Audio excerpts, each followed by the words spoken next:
In 1965, a man walked into a doctor's office in London. He was 30 years old. He looked healthy, but he had a problem.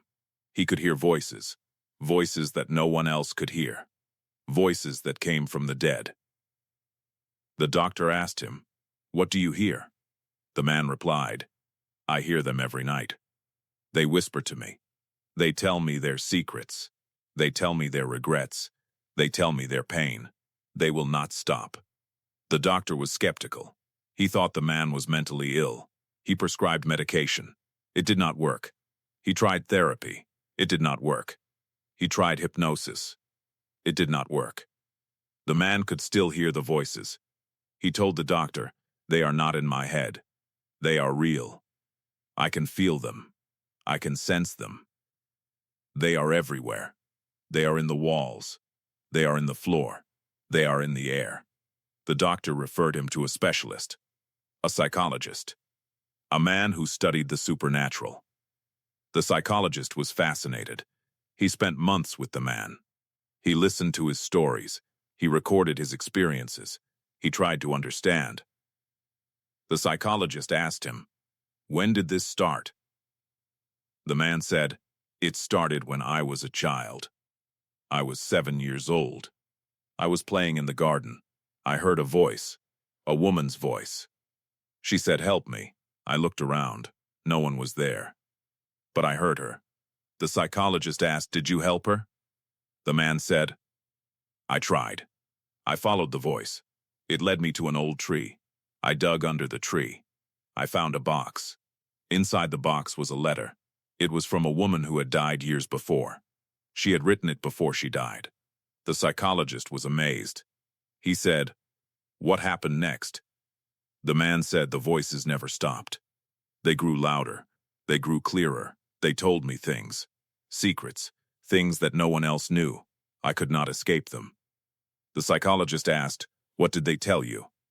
The man said, "They told me about their lives, their loves, their losses, their regrets. They told me about their deaths. They told me about what happened after they died. They told me everything." The psychologist was silent for a long time. Then he said, "I do not know what to make of this, but I believe you. I think you have a gift, a rare gift. You can hear the dead." The man said, "It is not a gift. It is a curse.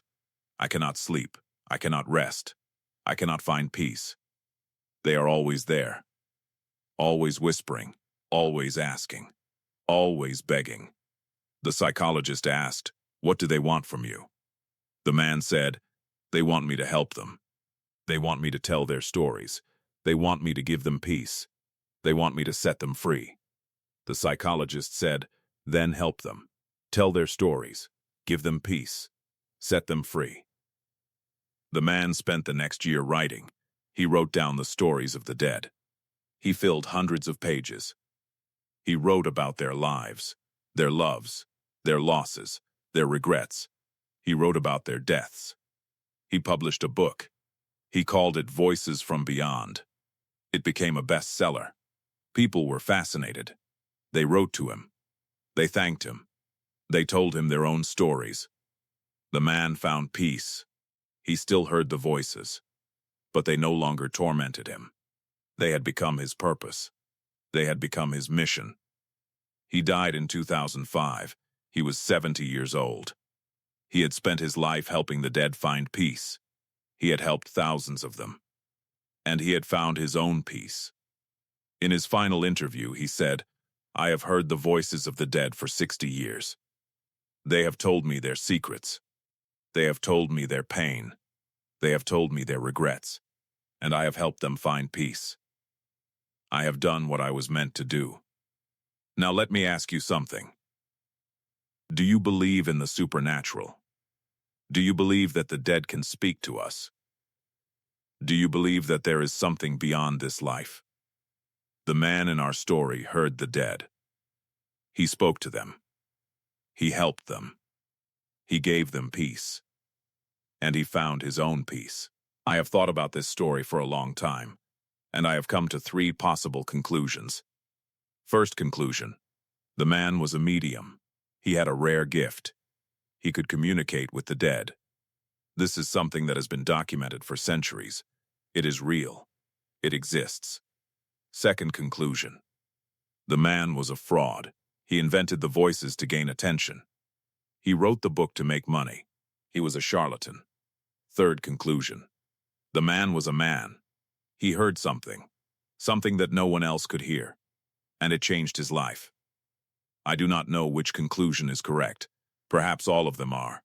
Perhaps the truth is different for each person. But here is what I do know. Somewhere, out there, maybe in London, maybe in a small village, there is a man who hears the dead, and he is listening to them. Because they have something to say. That is the story of the man who spoke to the dead. A story about grief, guilt, and the voices that never leave. If you enjoyed this video, please subscribe to this channel. I make animated documentaries about strange stories, dark history, and the mysteries of the human mind. Thank you for watching. And remember, the dead are not silent. They are speaking. You just have to listen. See you in the next video.